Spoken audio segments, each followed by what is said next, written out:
Ongi etorri Protalen podcastera. Gaurko atal berri honetan leihoa zabalduko dugu mundura, nazioartera. Gure gaurko gonbidatuak, elkarrizketatuak, Julen Mujikak nazioartean hainbat herrialderekin lan egiten duelako, ibilbide zabala egin du eta gauza interesgarria dauzka kontatzeko, bera kontatuko dizkigu noski. Julen, ongi etorri. Eixo egun on erea. Tira, asteko eta behin eskatuko dizut zu kontatzea zure hitzez ze alorretan egiten duzun lan eta apur bat zertan datzan zure lanak. Gaur egun 2019tik salmenta talden nabil lanen. Eta, gure helburu nagusie, eskarik lortzea da, hanpon, balbula horiek fabrikatu ditzagun. Kanpoan lan egindakoa, kanpoan bizitakoa zara, esperientzia hori kontatzerik bai? Bai, nik nire ibilbide hanpon 2008 hasi nun, hasiera baten proiektu kudeaketak eramaten itun, edo eskarien kudeaketak, nun, bezero desberdinekin izaten nintzen kontaktun, eta, sortatu zitzaidan urte horietan, bidaiatzea. Bai, herrialde desberdinetak, Japonia, Estatu Batuk, Singapur, Finlandia, baina, beti izan zian, bidai motzak, ez? Azkenen proiektuen kudeka eta hortan, eskatzen zona zen, bidai motzak egin, eta buelta. Eta, zorionez, 2019 urten sortatu zitzaiten aukera egoekorera bizitzea jutea, eta, alaxe inun, ez? Asko pentsatu gabe, pausoa eman, eta bertara junintzen bizitzea. Herrialde berri batera, dena utzita herrialde berri batera joatea, ez da gauza oso erraza, ez dakite egokitzapena zure kasuan nolako izan zen, edo nola bizi izan zenuen zuk hori? Bai, ez da erresa, eta gutxigo, adiez, egokorea batek 50 milioi biztanle ditu, baina Seul hiria bakarrik 10 milioi. Ni behasain darra izan da 13.000 biztanletik. Salto izugarria da. Golpe handi hasieran, naiz eta bidaiatu bai oporretan edo laneko bidaioietan, ez da berdine bertan bizi izatea, ez? Orduan, egokitzapena hasieran, esango genuke, erronka politia izan zala. Asteko hizkuntza, hizkuntza erabat desberdina, eta kulturalki ere, txoke handia. Nola moldatu zinen, nola egin zinen hizkuntza horretara, kultura horretara? Bai, azteko gogo asko jarrita, ez? Erronka pertsonala garrantzitsu ezan. Eta, azkenen egunerokotasunea ohitzen saiatzen zea, desberdina dalako, hemengo bizitzakin, azkenen bizitza erritmoa oso altu da, eromen bat, momentu batzutan. Eta dauket justu, pena puntu bat hizkuntzan gaiekin, ez? Egie da, korearrez hitz egiten dutela bertan, eta nik, tamalez, lanez gainezka, edo agora desberdinekatik, ez nun ikasi nahi izango nuke bezala. Eta pena puntu hori badet. Beste aldetik, bezerokin azkenen kontaktua beti ingelesez izatzen zen, eta izaten da. Orduan, horrek ere, ez zaitu horren beste behartzen hizkuntza hori ikastea. Baina, pena hori oindik hor dauket, eta, ez da behandu, baina... Ez da behandu beti dago denbora horretarako, ez da? Pixka bat aurreratu diguzu, baina nolako herrialdea da Hego Korea? Oso interesgarri. Da herrialde bat nun teknologikoki, bai modan oso aurreratu ikusten duzu, eta aldi beren, bai kulturalki, ohitura oso zarrak mantzentzen dituzte oraindik, ez? Gero esamar da baita, Seul hiriburue gauza bat dala, eta behin hiriburutik irteten zanen herrialdea oso desberdine dala baita.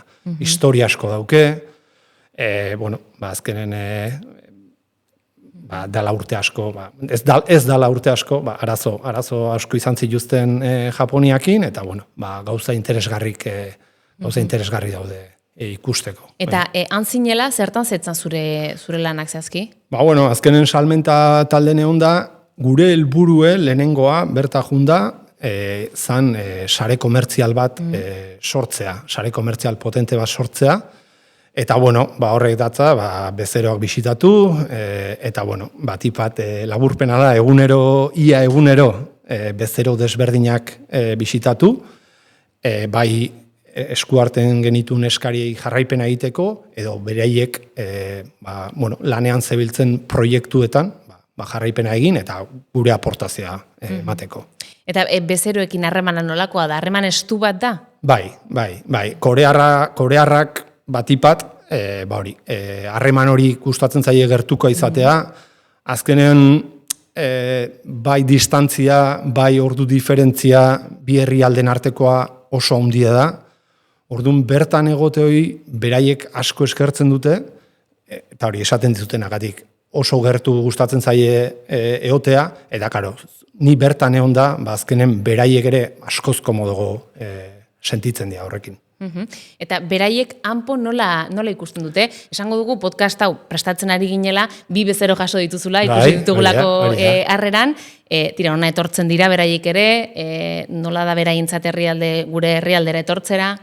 Bueno, hasteko nik esango nuke, eta nire iritzia da, noski, baina hori, ikusten dutela enpresa oso garrantzitsu bat beraientzako, azkenen beraiei berezerok dira eta gugea beraiei balbulak saltzen dizkiogun hornitzailea, baina azkenean erlazioa, bin arteko erlazioa, ez adiskide bezala, baina oso erlazio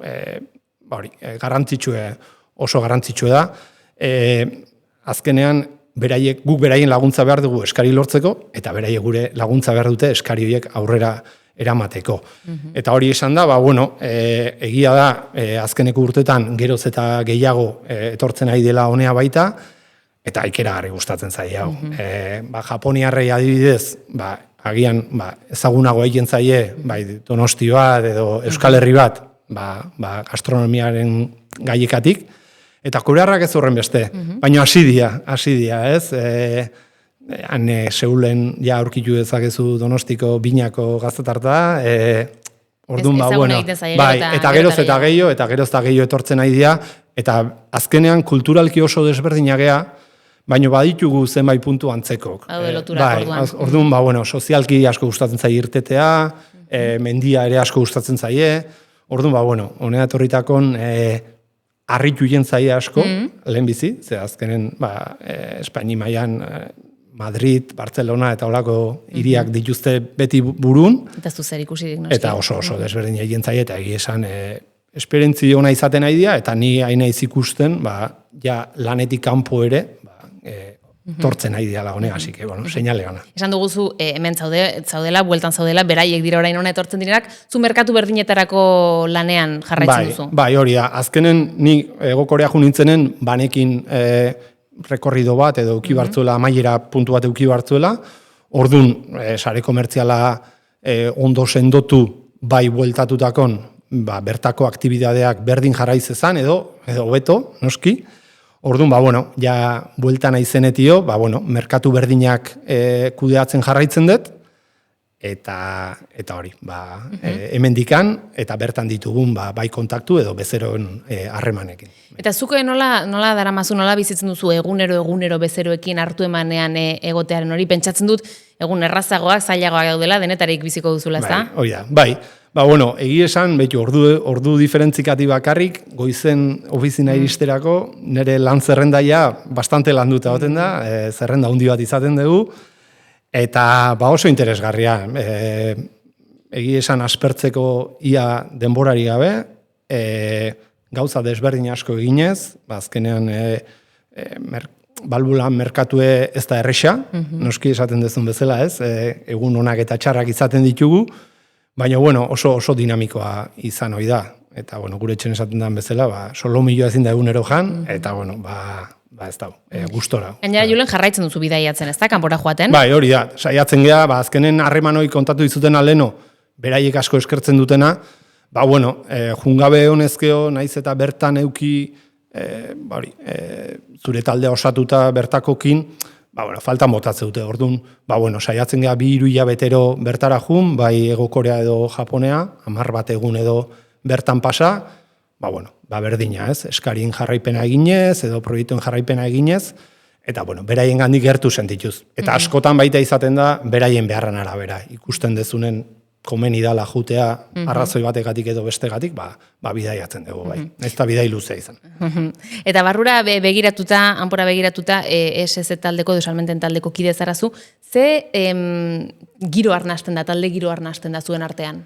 Oso ona, ez? Azkenen talde handi bagea, talde handi bagea, azkenen gure taldekidek, bai zonaka edo herrialdeka gaude banatuta esan dezagun, eta bueno, beti elkar laguntzen, gomendiok ematen, geroz eta gehiago baita naiz eta herrialde desberdinetan egun, proiektu berdinean egon gitezke lanean, orduan, oso giro ona, esango nuke, eta egia da, gaur egungo merkatuak ere, asko laguntzen dola, giro hau hola jarraitzen. Zure ustez, zerk egiten du berezi Anpo? Adibidez, salmentei buruz hitz egiten badeu, dauken produktu eta zerbitzua oso berezia gure bezerontzako, ez? Bakarrik, produktu hori bezeroa iristeko, atzetik lana handi dago, ez? Azkenen katea handi badago Anpon, ingenieritza, produkzioa, edota bidalketa eta dokumentazio talden, orduan, talde horiek hartu eman berezi daukete, produktu hori nivel horta iristeko bezeroaren gana, ez? Eta azkenen, pertsonak daude tartean, eta nire ustez, kooperatiba izatek asko baldintzatzen da hori. Hori galdetu behar nizun, kooperatiba izaeraren inguruan zer esango zenuke, bere izgarri bat da? Nire ustez bai, ez? Dela 17 urte Anpon hasi nintzanen, gutxinekin kooperatibai buruz, edo ez, hobeto esan da. Eta urte guzti hauetan, ikasten ju naiz, eta oraindik ikasten nahi naiz, ez? Orduan, iruditzen zait oso modelo berezia, eskatzen duna jendeen arteko hartu eman hori, eta horrek gero azkenen emaitza bat dakar, ez? Eta gure kasun bezeron aurren, kontatzen diegunen ze enpresa mota, kooperatiba nola gehan, askotan, xok batean, interes berezie sortzen dute, batipat beraiek normalean, dienen enpresa multinazional handi batzuk, ez? Orduan, interesgarri egiten zaie, bai. Galdetu nahi zuen ere, ea zerk motibatzen zaituen zuri, egunero, ez? Lanera etortzeko orduan zein da zure motivazioa? Baitu, guk azkenen salmenta talden gaude, salmenta talden gure helburutakoa eskarik lortzea da, eta eskari horiei esker, azkenen Anpoa, esan dezagun lana ekartzen aizea, ez?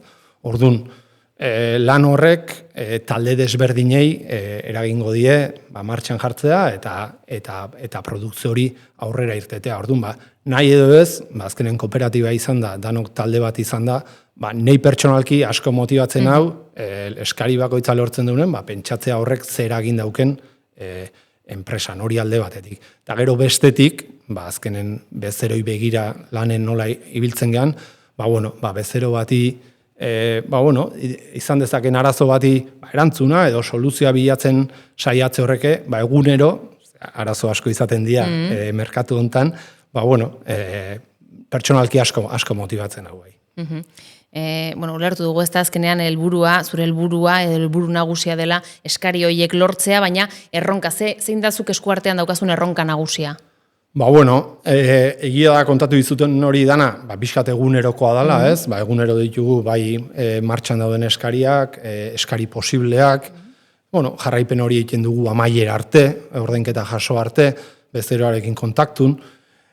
Hori da eguneroko erronka bat, eta gero ja, epe ertain luze batera gure erronkak dira, kasu honetan, adibidez egokoran, merkatu berriak sortzen ari dira, bai offshore plataformetan edo bezero berriekin, eta erronka nagusi oraintxe bertan merkatu berri horietan sartzea litzeke gure produktuekin.